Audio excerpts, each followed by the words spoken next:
Usap-usapan ngayon online ang titig di umano ni Paolo Avellino kay Kim Chiu na talaga namang nagpakilig sa mga netizens. Viral nga ang ilang clips kung saan makikita si Paolo na nakatitig lang kay Kim na parang may sariling mundo ang dalawa. Marami ang kinilig at nagkomento na tila ba ramdam na ramdam ang pagiging espesyal ni Kim sa mga mata ng aktor. Samantala, bukod sa kilig, hinanaan din ng publiko ang ginawang kabutihan ni Kim Chiu sa kanyang mga kababayan sa Cebu. Ayon sa balita, umabot umano ng milyon ang nagastos ng aktres sa pag-donate ng tulong para sa mga biktima ng lindol.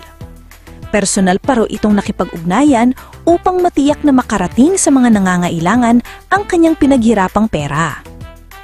Di umano, proud na proud si Paolo sa kabutihan at generosity ni Kim. Kaya naman lalo pang lumakas ang haka-haka ng fans na tunay na suportado ni Paolo ang lahat ng ginagawa ni Kim, mapakarir man o personal na misyon ng actress na tumulong. Sa ngayon, patuloy na pinag-uusapan online ang kombinasyon ng kilig at kabutihan ni Kim at Paolo.